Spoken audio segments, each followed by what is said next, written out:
Let's quickly take you to the discussions on the controversies between the APC and the PDP over corruption and the looted funds. And joining me live from our Abuja studios is a former federal lawmaker, and he's indeed an analyst. I want to thank you so much indeed, Dr. West Idahosa, for coming on the News at 10 at this time. This back and forth controversies that we're seeing between the ruling APC and the opposition PDP on the issue of who stole what funds during the past administration appears to be dominating political discourse, and uncomfortably so too, ahead of the 2019 general elections. What do you make of all this brouhaha that we hear?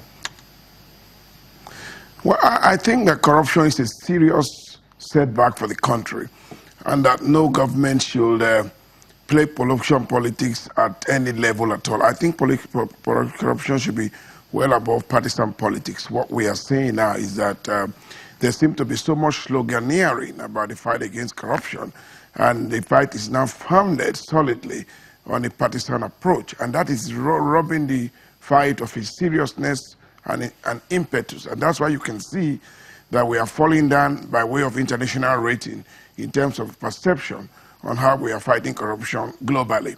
So let me say clearly that the issue of corruption is well above the PDP and the APC, and there's none of them that should trivialize this fight. I expect the APC government to take corruption seriously. For example, even if they were challenged by the PDP to name some of those who they believe looted the nation in the past, I would have expected that in good conscience, that list should have at least shown a couple of people outside the PDP. For example, there are people who are in the military who are standing trial in this country today, who themselves have volunteered some amount of money back to the coffers of the government. There are others who are civil servants. There are many others who were appointees in public office. And there are some who are in the APC, who were also in government with the PDP. So none of those appeared on the list. So your teaser cannot be largely pointing in one direction. It must be taken seriously. And that's why I say that government must get it right and approach corruption in a manner that is very serious, so that all and sundry can understand that this government means business, and everyone will learn to understand that corruption is a monster.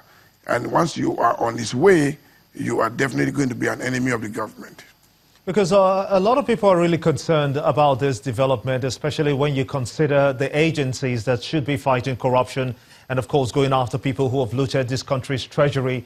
When you think about the EFCC and Magu on one hand, and you think about the AGF, Malami on the other hand, and the infighting that is purportedly happening between the two, when at one point there was a list of lawmakers that was to be submitted, and indeed governors that was to be submitted to the AGF from the office of the EFCC. How much of that do you think will be able to help unravel how we can improve on that list and move it from 6 to perhaps 60? Well, I think that that's part of the problem that the government is facing, is inability to focus strongly on an approach to deal with corruption issues. And that's why you find a situation where the government is filibustering and genuflecting to certain interests in the country. I do think that what should happen at this point is, no matter who you are, whether you were in the executive, you were in the legislature, or you are still in the executive or in the legislature, there should be no reason why corruption should be treated with a kid glove.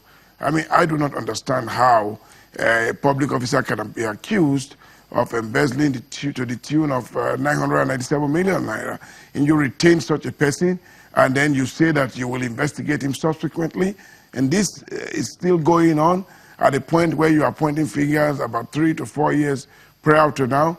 So I think that the government must understand that in order to drive this corruption war to the level of acceptability, it must be above board, it must be based on equality before the law. No matter which party you belong to, no matter which office you hold, we need to begin to see concluded trials. We need to begin to see those who are convicted for these offenses. Conviction cannot be by all means, but in accordance with the rule of law. Once you get convicted, we expect you to refund monies or to serve some terms of imprisonment, or both of them. That's the way to go. Dr. Wesley Dahosa, a former lawmaker and also policy and governance expert. I want to thank you so much indeed for sharing your thoughts with us here on the News at 10.